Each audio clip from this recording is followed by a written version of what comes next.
CPM നേതാവ് M Anilkumar telephone ലൈനിലുണ്ട്. Shri Anilkumar, ഇന്നിപ്പോൾ governor അല്പം സ്കോർ ചെയ്തിരിക്കുകയാണ്. കാരണം കോഴിക്കോടിന്റെ മണ്ണിലൊക്കെ ഇറങ്ങി അവിടുത്തെ ജനങ്ങളൊക്കെ മധുരം നൽകി, അതൊക്കെ നാടിന് നന്ദിയൊക്കെ അറിയിച്ചാണ് സർവകലാശാലയിലേക്ക് പോകുന്നത്. ഗവർണർ നൽകുന്ന സന്ദേശം അതിലൊരു അപ്രതീക്ഷിതമെന്ന് CPM-ന് തോന്നലുണ്ടോ? എന്താണ് CPM-ന്റെ നിലപാട്?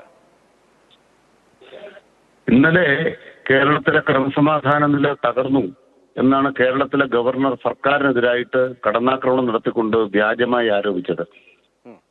ഇന്നലെ ഗവർണർ പറഞ്ഞ കാര്യം അദ്ദേഹം തന്നെ പൊളിച്ചടുക്കിയിരിക്കുകയാണ്. കേരളം എന്ന് പറയുന്നത് സമാധാന അന്തരീക്ഷമുള്ള ഒരു ഇടമാണ് എന്ന് വളരെ വ്യക്തമായും തെളിയിക്കപ്പെട്ടിരിക്കുന്നു.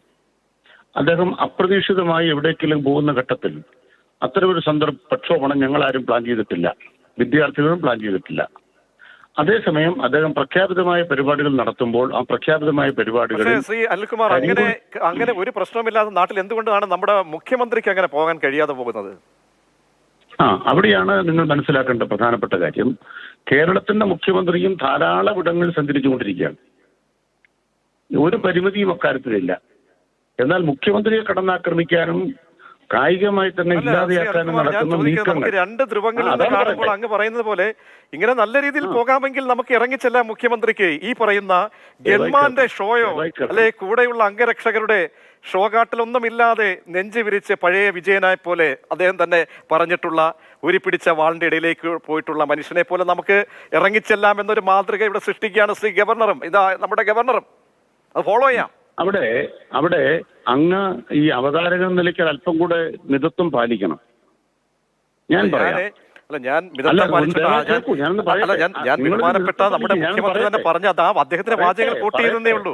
അവിടെ ഒരു ബഹുമാനക്കേടുമില്ലാതെ ബഹുമാനത്തോടുകൂടി അത്യന്തം ബഹുമാനത്തോടെയാണ് ഞാൻ പറഞ്ഞത്. ശ്രീകുമാർ ഊരിപ്പിടിച്ച വാളൊക്കെ പറയുമ്പോൾ അതിന് സമയം വേണം മറുപടി. അല്ല, ഞാനല്ല പറഞ്ഞത് ശ്രീ അനിൽകുമാർ, എന്റെ കോട്ടല്ലത്.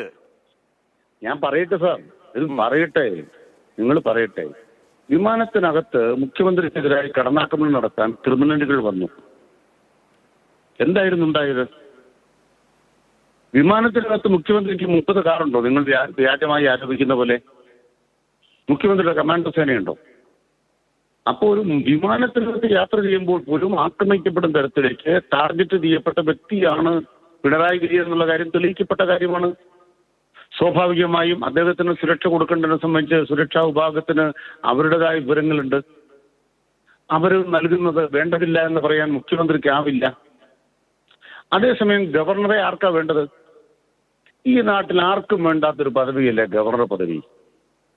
ആർക്കായി ഗവർണറെ ആവശ്യമുള്ളത്? ആ ഗവർണർക്കെതിരായി ഒരു പ്രതിഷേധം ചാൻസലർ നിലയ്ക്ക് അദ്ദേഹം സർവകലാശാലകളിൽ സംഘപരിവാറുകാരെ തിരികേറ്റതിന് വിദ്യാർത്ഥികൾ പ്രഖ്യാപിച്ചത് മാത്രമേ ഉള്ളൂ. ഇല്ലെങ്കിൽ ഇത്രയും നാളൊന്നും ഗവർണർ ഈ വഴിയെല്ലാം നടന്നിട്ട് ആരെങ്കിലും ചോദിച്ചിട്ടുണ്ടോ? ആകെ 5 ദിവസമല്ലേ കേരളത്തിൽ അദ്ദേഹം ഉള്ളൂ. ഗവർണർ എന്ന് പറയുന്നത് കേരളത്തിനകത്തല്ല, ഇന്ത്യ മുഴുവൻ എടുക്കാച്ചരക്കാണ്. ആർക്കും വേണ്ടാത്ത എടുക്കാച്ചരക്കിനെയൊക്കെയാണ് മുഖ്യമന്ത്രിയായിട്ട് നിങ്ങൾ താരതമ്യം ചെയ്യുന്നത്. അത് നിങ്ങളുടെ നിലവാരം തന്നെ സ്വയം ഒന്ന് ആലോചിക്കൂ. അത്തരമൊരു ഗവർണർ ഇന്നലെ പറഞ്ഞതും ഇന്ന് ചെയ്തതും തമ്മിലുള്ള ഇന്ന് പറയുന്നത് നമ്മളെ വ്യത്യാസം മാത്രം നിങ്ങൾ പരിശോധിക്കുക.